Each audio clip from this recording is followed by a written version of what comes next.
Bismillahirrahmanirrahim. Assalamualaikum warahmatullahi wabarakatuh. Innal hamdalillah nahmaduhu wa nasta'inu wa nastaghfiruh wa na'udzu billahi min sururi anfusina wa min sayyiati a'malina. May yahdihillahu fala mudhillalah wa may yudlilhu fala hadiyalah. Asyhadu an la ilaha illallah wa asyhadu anna Muhammadar Rasulullah. Amma ba'du. Puji syukur kita ucapkan kehadirat Allah Subhanahu wa taala yang mana dengan nikmat yang Allah berikan kepada kita, kita hari ini dapat hadir bersama-sama melalui tayangan Al-Fida TV dalam rangka program Kurma. Mudah-mudahan Allah senantiasa memberikan kita nikmat iman, nikmat Islam serta keberkahan dalam rezeki kita, dan kita juga dapat melaksanakan amalan selama bulan Ramadan ini secara sempurna. Amin ya rabbal alamin. Salawat dan salam kita senantiasa haturkan kepada junjungan kita Nabi Muhammad SAW, uswah kita, teladan kita, yang selalu kita harapkan syafaat beliau di yaumil qiyamah kelak. Kita sampaikan juga, mudah-mudahan Allah memberikan keselamatan kepada seluruh kaum muslimin dimanapun berada. Baik para pemirsa Al-Fida TV yang kami berkahi dan penuh kemuliaan, pada kesempatan kali ini saya hendak menyampaikan sebuah kisah yang bermanfaat, ya, yaitu kisah tentang Nabi Yusuf alaihissalam. Kenapa saya mengambil kisah Nabi Yusuf? Karena pada kisah Nabi Yusuf terdapat ibroh yang sangat banyak sekali yang perlu kita teladani, terutama untuk para pemuda pada saat sekarang ini, di mana para pemuda kita pada hari ini mereka kebanyakan labil dan bingung, dan mereka kehilangan idola, kehilangan panutan. Padahal dalam Al-Quran disebutkan kisah, di antara kisahnya, kisah para nabi, ya, pada kisah Nabi Yusuf ini, ya, pada ayat ketiga disebutkan ahsanil qasasi, sebaik-baik kisah, ya, menjadi ibroh pada kita, terutama pada pemuda muslim, untuk dapat mempelajari hidup para nabi. Ya.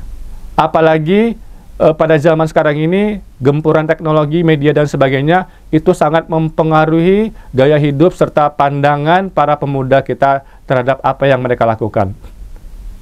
Ya, ada beberapa hal yang perlu kita pelajari dari kisah hidup Nabi Yusuf alaihissalam.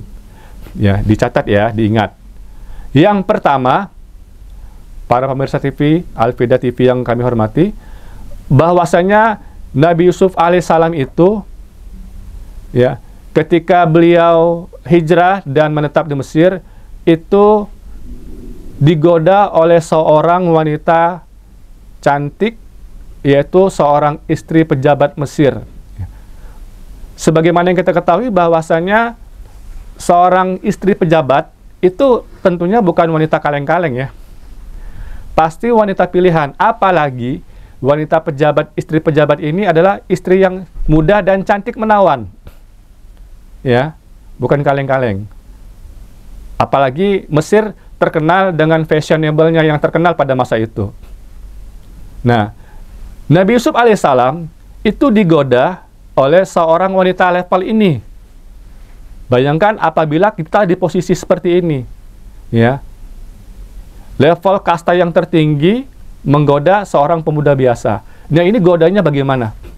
Mungkin kalau pemuda-pemuda biasa ini langsung tergoda, terjerumus dalam maksiat yang selalu Allah larang untuk dilakukan. Itu yang pertama, ya.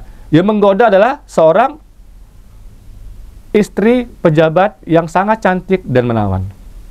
Mampukah kita kalau kita dihadapkan seperti itu? Maka pemirsa TV Al-Fida TV yang kami muliakan, kita bisa belajar dari kisah Nabi Yusuf alaihissalam.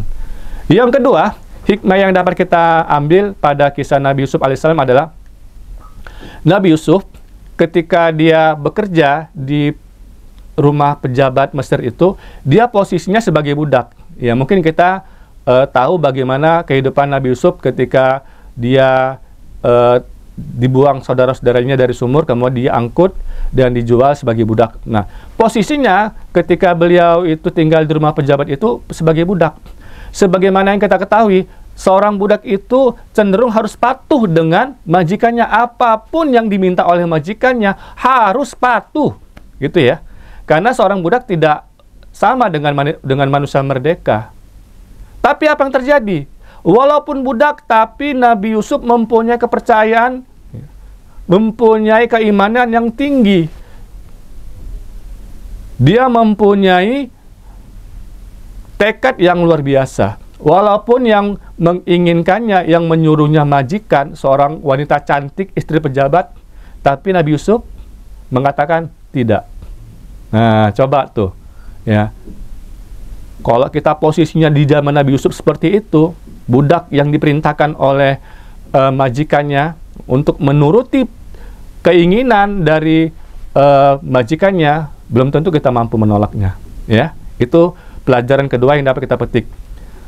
Selanjutnya, pemirsa Al-Fida TV yang kami muliakan, yang ketiga adalah bahwasanya Nabi Yusuf itu dalam puncak kemudaannya, ya.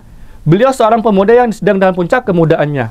Sebagaimana yang kita ketahui bahwasanya seorang pemuda, seorang remaja yang dalam puncak kemudaannya itu tentu memiliki nafsu yang sedang tinggi-tingginya, ya, terhadap seorang wanita.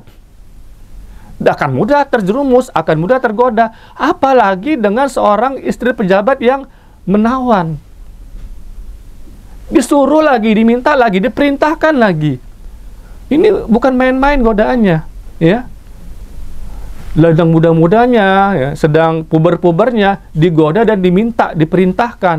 Wah, ini bukan urusan mudah lagi ini, ya. Ini bentang terakhirnya adalah iman, gitu loh.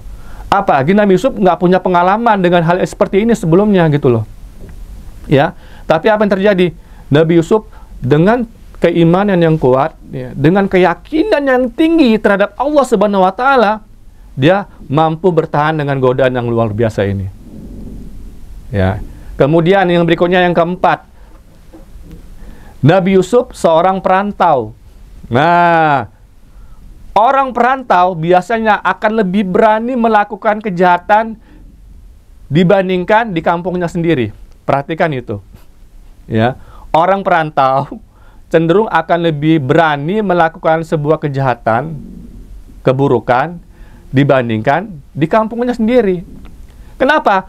Kalau dia melakukan kejahatan atau keburukan di kampungnya, yang malu siapa? Keluarganya tuh. Bapak ibunya akan malu. Jadi omongan tetangga-tetangganya tuh, ya. Jadi aib tuh. Tapi kalau umpamanya dia perantau, tidak ada orang yang tahu. Nah, itu akan lebih mudah, ya. Tapi Nabi Yusuf tidak terjerumus pada poin ini. Yang keempat, dia seorang perantau. Yang berikutnya, yang kelima adalah Nabi Yusuf digoda terlebih dahulu oleh wanita ini. Nah, jadi bukan Nabi Yusuf yang memulai, tapi istri pejabat ini yang memulai dahulu. Meminta, memaksa, malah ya. Memaksa. Kenapa dipaksa? Sampai ditarik baju Nabi Yusuf sampai robek gitu loh. Ya. Wanita ini yang memancing dan memulai dahulu. Dipaksa berulang-ulang seperti itu. Nah, ini posisinya sangat luar biasa, ya. Kondisi Nabi Yusuf sangat luar biasa. Kalau umpamanya seorang pemuda biasa, ya terkadang kalau kita suka sama seseorang, biasanya laki-laki duluan ya yang nembak ya, seperti itu ya, atau mendekatin. Nah, ini enggak. Ini wanita ini dulu yang ngejar gitu loh. Yang butuh tuh ya wanita ini, bukan Yusuf, bukan Nabi Yusuf alaihissalam. Nah, ini sebuah proses pencegahan ya yang terjadi pada diri Nabi Yusuf alaihissalam itu luar biasa. Kenapa beliau bisa menolak? Karena keimanan, keyakinannya, keteguhan hatinya untuk meninggalkan, untuk menjauhi apapun yang Allah larang. Baik pemirsa Al-Fida TV yang kami muliakan dimanapun berada. Kemudian yang keenam, ya, yang perlu kita ambil hikmahnya adalah Nabi Yusuf ini seorang pemuda yang sangat tampan. Ya, sangat tampan. Nggak ada bandingannya dengan manusia. Kalau umpamanya ada kontes kegantengan tingkat dunia, itu Nabi Yusuf bukan levelnya lagi. Kenapa? Para wanita-wanita, istri-istri pejabat ketika dikumpulkan untuk menyaksikan Nabi Yusuf, ini loh yang kalian kira aku seperti ini, ditampilkan Nabi Yusuf. Apa kata istri para pejabat itu? Mahaza basaron, inna haza illa malakun karim. Ya. Surat Yusuf ayat 31. Kata para istri pejabat itu, wah, ini mah bukan manusia ini malaikat, gitu loh. Bayangkan, istri para pejabat itu tentu mereka sering melihat tentara-tentara yang atletis, yang macho gitu loh, yang ganteng-ganteng. Mereka pasti udah biasa, udah tahu mana yang ganteng-ganteng. Tapi ketika melihat Nabi Yusuf alaihissalam, mereka kaget. Wah, ini mah bukan manusia, ini mah malaikat gitu loh, ganteng banget gitu loh. Nah, kalau Nabi Yusuf alaihissalam memanfaatkan kelebihan pada dirinya, dia sambil meremaja, itu ngantri wanita, Bapak Ibu sekalian yang kami hormati, anak muda sekalian, ya, pada ngantri karena ganteng banget gitu loh. Opa-opa Korea malewat. Ya, abang-abang ganteng malewat gitu loh, nggak level dengan Nabi Yusuf alaihissalam. Dia pemuda yang sangat tampan. Kenapa? Allah karuniai ketampanan itu langsung dari Allah Subhanahu wa Ta'ala, ya, sebagai bentuk kemuliaan beliau. Nah, ini dibandingkan dengan kita gitu loh, yang wajah pas-pasan, ya, godaan Nabi Yusuf alaihissalam itu jauh lebih tinggi, ya, levelnya. Ya, tapi beliau mampu melewatinya. Kemudian berikutnya yang ketujuh, pemirsa Al-Fida TV yang kami muliakan dimanapun berada, ya, Nabi Yusuf alaihissalam ini itu berada dalam satu ruangan yang dikunci. Nah, lihat. Ini apa ya?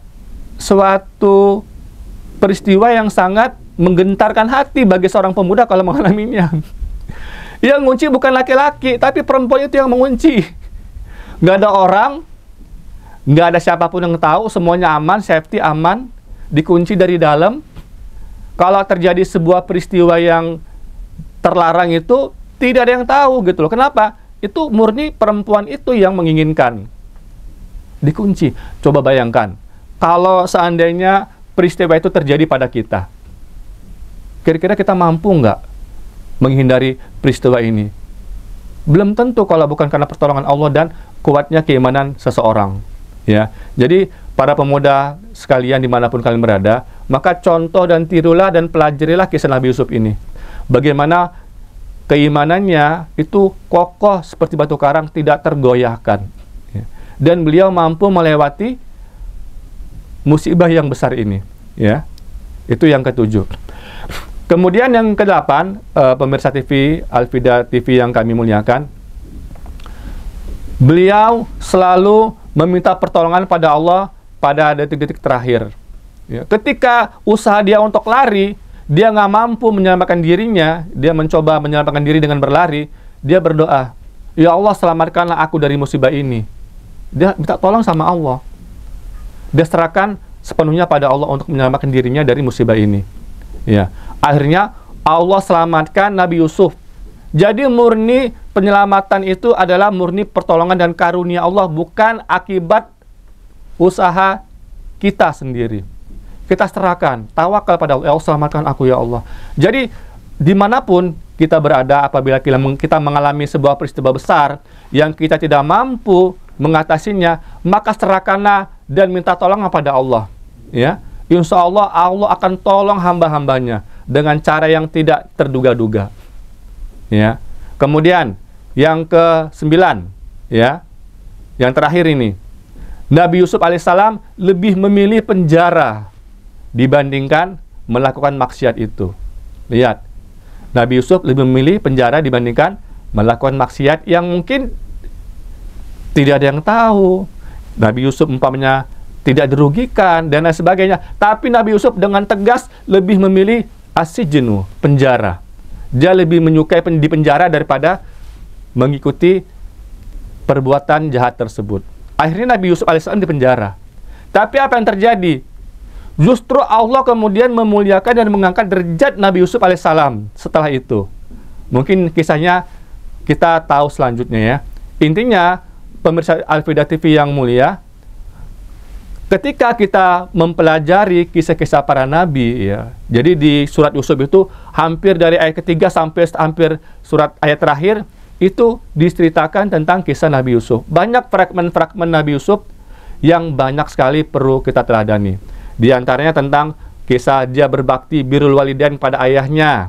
Ya, bagaimana dia memanajemen hatinya, enggak dendam dan benci kepada saudara-saudaranya yang sudah menjerumuskannya. Ya, bagaimana kemudian dia menjadi seorang pemuda yang tangguh. Kemudian bagaimana dia menjadi seorang pejabat yang amanah. Ya, padahal kalau dia ingin korupsi, wah besar banget tuh keuntungannya. Tapi dia nggak seperti itu. Ya, dia jadi pemimpin yang adil dan amanah. Jadi oleh karena itu kepada siapapun pemirsa Al-Huda TV yang kami muliakan, hendaklah senantiasa kita belajar pada kisah-kisah yang sudah terdapat dalam Al-Quran, ya, sehingga banyak ibrah dan pelajaran yang dapat kita petik pada kisah-kisah tersebut. Demikian mungkin kurma yang dapat saya sampaikan pada hari ini. Lebih dan kurang saya hanya memohon ampun pada Allah, ya. Mudah-mudahan dapat bertemu lagi pada kisah berikutnya. Terima kasih. Akhirul kalam. Subhanakallahumma wa bihamdika asyhadu alla ilaha illa anta astaghfiruka wa atubu ilaik. Wassalamualaikum warahmatullahi wabarakatuh.